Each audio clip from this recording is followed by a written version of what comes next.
Korupsi. Kata ini bukan sekedar berita di televisi, namun di baliknya ada penderitaan nyata rakyat. Jalan rusak, sekolah bobrok, akses kesehatan yang sulit.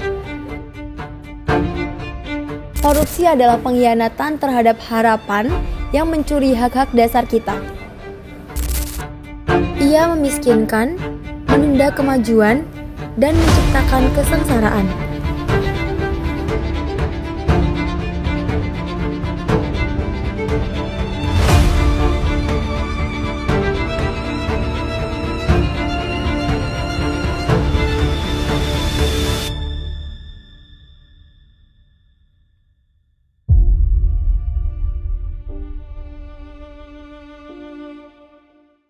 Pada pembicaraan ini kita akan melihat korupsi sebagai akar dari permasalahan kami dan bagaimana cara kita untuk bisa menghentikannya. Hari ini kami akan membahas peran krusial akhlak dalam membentuk pribadi anti korupsi. Kita sering mendengar definisi korupsi, penyalahgunaan atau pemanfaatan amanah publik untuk keuntungan pribadi. Hal itu bisa berupa suap, penggelapan, pemerasan, atau nepotisme. Hukum negara kita melalui Undang-Undang Tindak Pidana Korupsi secara tegas melarang keras tindakan ini. Setiap pasal yang ada adalah cerminan komitmen negara untuk pemerintahan yang bersih.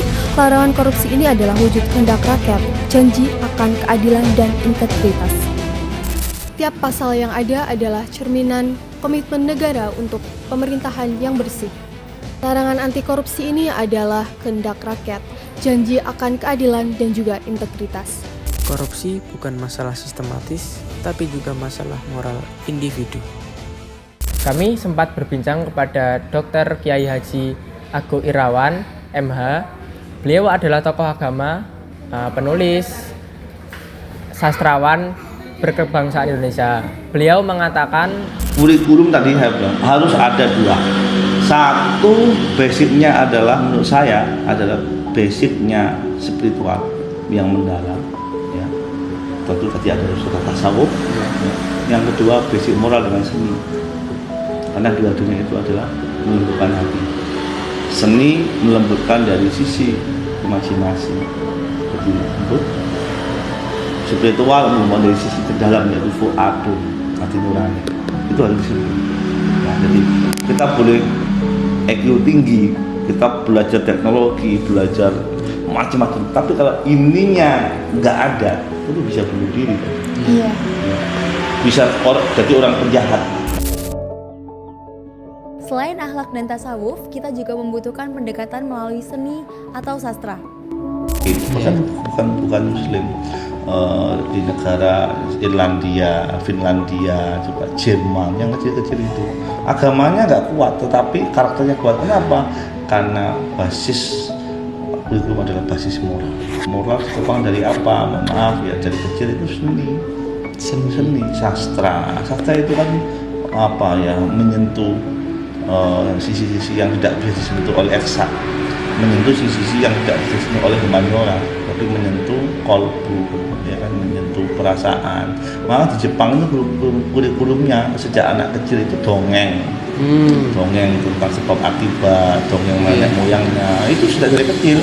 Nanti kemudian SD sudah diwajibkan membaca karya-karya bangsanya, ya, karya-karya besar bangsanya, hikayat Kenji dan sebagainya, itu kan tentang samurai. Itu kita kan punya banyak hikayat, tapi kan nggak ada. Bahkan anak-anak kecil kurikulum kita sudah sains, bahasa ini sudah harus mendesak, ya, desain ulang supaya bisa menguatkan karakter. Kata Umar bin Khattab, kalau anakmu pengen jadi kalau anakmu tidak ingin jadi pecundang, maka ajarilah sastra sejak dini. Ya, Al-Quran sendiri sepertiganya sastra, isinya ya cerita. Ya. Nah, ini pendidikan berbasis cerita udah mulai hilang, dongeng-dongeng udah mulai hilang, kitab-kitab sastra nggak dibaca, kebanggaan kita Ila Galiko nggak dibaca, Serat Sendiri nggak dibaca. Ya. Banyak ya, ada Serat Dewa Ruci nggak kebaca. Nah, kayak gini-gini kan akhirnya kita tersambung dari akar, sehingga apa, kita jadi manusia yang tamak. Pendidikan basicnya ya, harus dilibatkan seni, dilibatkan sastra, dilibatkan belajar keagamaan secara mendalam, tidak cukup di YouTube ya, atau seperti media sosial. Pendidikan karakter sejak dini, penanaman nilai-nilai moral di keluarga dan lembaga pendidikan adalah investasi jangka panjang untuk Indonesia yang bersih dari korupsi.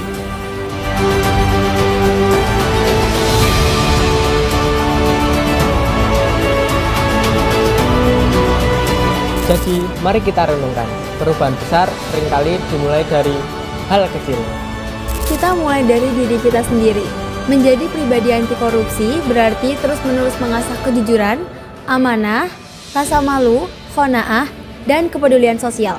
Setiap langkah kecil yang jujur, setiap penolakan terhadap godaan adalah kontribusi nyata bagi masa depan yang lebih bermartabat.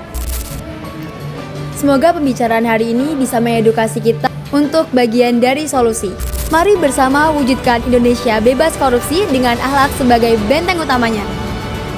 Kami pamit undur diri. Sampai jumpa. Salam integritas.